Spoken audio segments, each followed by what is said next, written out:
Hello everyone and welcome to Stan the Wine Man TV. I am your host, Stan Rattan, and this is the Blue Collar Wine Show where I help you spend your wine dollars wisely. We are going to look at another Chateau Ste Michelle Winery project.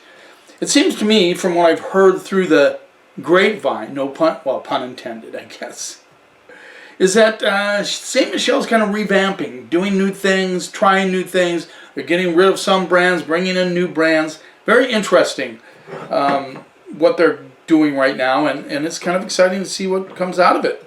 We have 3 wines here from a project called Altered Dimensions. I'm not sure if old Murph gets involved in this one or not. Don't know. I haven't heard that much. I just know that I picked these up. I understand there's Chateau Ste Michelle project, and we're going to review them. They're line priced at $18, which is kind of an interesting price range to go in. It can work, and sometimes it fails. It's a tough price point. Now you can go big time, big dollars like some of these guys do, and they do quite well. Or you can get in the under $15 range, which also does quite well. That $30 to $18 range, a little tougher, especially when it comes to this Sauvignon Blanc. So this is the Altered States Sauvignon Blanc. Let's see if I can see the cellar and bottled, Altered Dimensions, Columbia Valley, Washington. 13% alcohol, $18.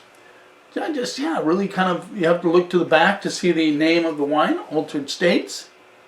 There you go. I'm very picky about Sauvignon Blanc. A lot of you guys know that. So I'm very curious to try this. $18 Sauvignon Blanc. You're getting up there. I mean, people just go nuts over it. New Zealand Sauvignon Blanc, and very few of those go over into that $18 range. I like to hang in the $15, $16 range. Let's see what we get on the nose. A little bubble gum right off the bat. Did I get the vintage on this? I don't think I did. Sorry guys, I'm just trying to find the vintage, and I can't see it. Yeah, I doubt if it's non-vintage, but you know, here's Stan trying to find the... Now I don't see a vintage on here, which is interesting. So this non-vintage Sauvignon Blanc from Washington State. Wow. Unless they hid it in there somewhere, unless some sort of eye trick, I do not see a vintage. Okay. Well, touch of grapefruit. A little bit of apple, green apple, and red delicious both. Yeah, let's see what we get on the palate.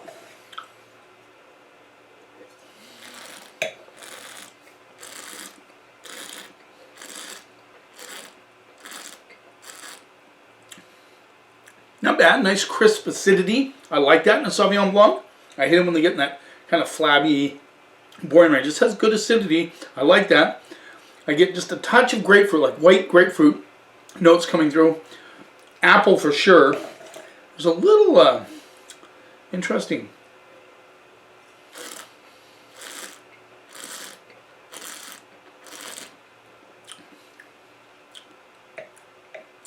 Yeah, it's not grapefruity. Grapefruity? Is that right? That's right. It's not grapefruity.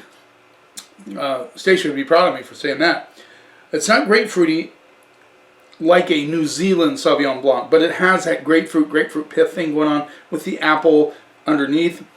Good, like I said, good acidity, nice and fresh on the palate. This would be great with clams, mussels, oysters. Yeah, it's a solid Sauvignon Blanc.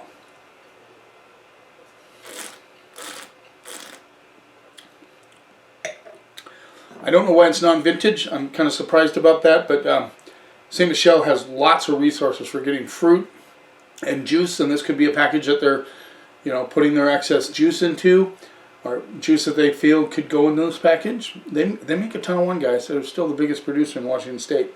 $18, Altered States, cool label, good Sauvignon Blanc. I'm going to go BB plus on that.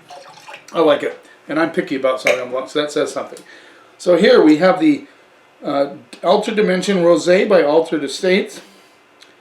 12% alcohol, so lower alcohol. I do not see a vintage on this one either. If one of you guys are watching this, help me find out where the vintage would be hiding on this wine because I do not see it. Okay. Could be non-vintage as well, or I'm just not able to locate the vintage for some reason. Hell, it might be on the cork. I don't know. I didn't look at the cork. Oh, these are cabs. There's only one corked wine. That's the next one. So nothing on the cap. No. Oops. Okay. So this is a rosé, altered estates, $18. Let's see what we got on those. Not much on the nose. It's very challenged.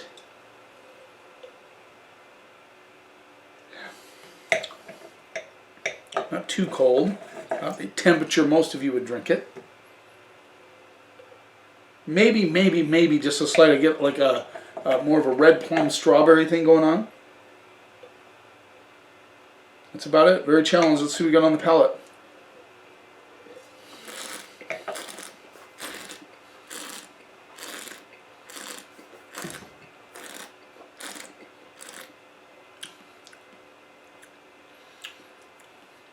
Good freshness. Decent rosé. Not worth $18 though. The red plum comes through and the strawberry on the palate, but not a huge, it's not like it doses of that. It is drier, which is good. A lot of people like that.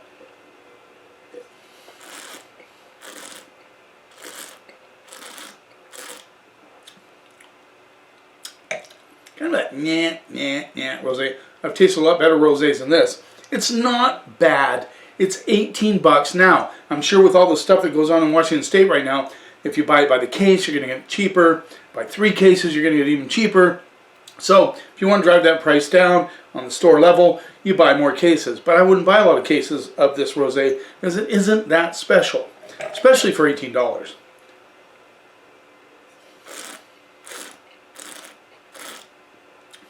It doesn't pop.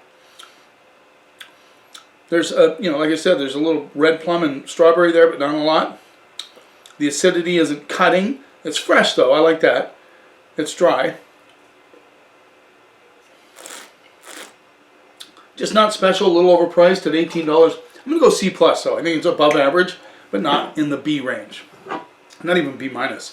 So this is the Altered Dimension Cabernet Sauvignon, Columbia Valley.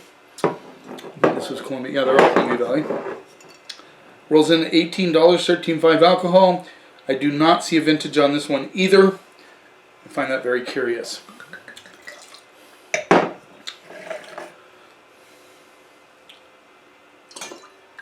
So Cabernet Sauvignon from Washington State, Columbia Valley. I was going to get another piece of white paper. This one's starting to get some road marks on it. So very dark, garnet, dark, closer to black. There you go. So that's what you expect.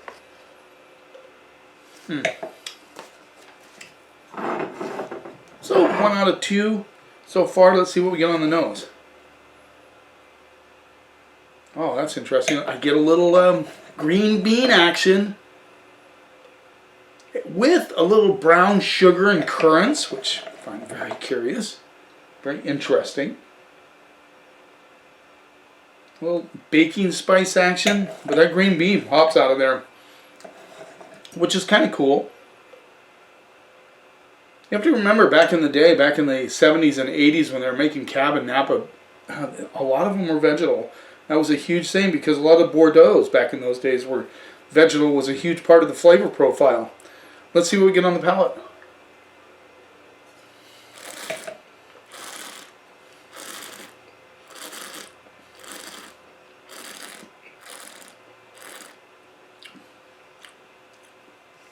Nice balance, softer tannins, but they have some structure to them.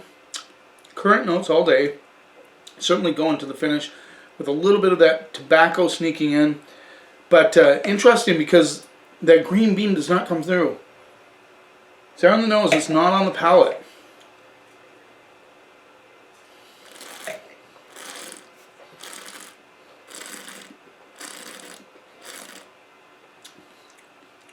The currants get really ripe on the mid palate into the finish, but it's not out of balance. This is like a crowd pleaser cab. I can't say it any other way. This is delicious. It's softer, but it still has structure. It has good seamless flow across the palate, really. And those currant notes are very prominent. I get a hit of spice on the very, very back side of the finish, which is fairly decently long.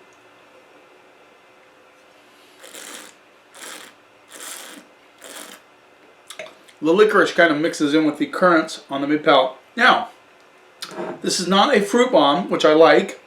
It's not a traditional cab style. If you're looking for more structured tannic cabs, it's not there. But this is a crowd pleaser.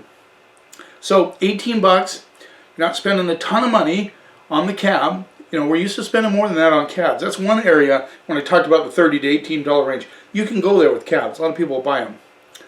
Will a cab drinker that likes more structured cab not like this? I don't think they won't like it, but it won't be like their favorite. Let's just put it that way. I'm going to go B-B on this. I think it's a solid cab. It's better than the rosé was the kind of the bunch, but the other two were good ones. I think did I go A- on the B plus A- on the Sauvignon Blanc, which is for me, you know, just saying. I don't usually do that. No, this is solid cab.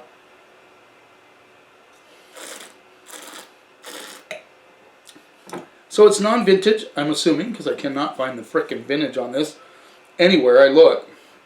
But, so they're able to use different vintages and cross over and make this wine, and I think they did a nice job making a very, very popular, kind of crowd-pleasing cab for $18. So, B-B. Very interesting new project of Chateau Ste Michelle. Like I said, they're making a lot of changes internally and with their winemaking and all that, so it's kind of curious. It's kind of fun to see what they're doing.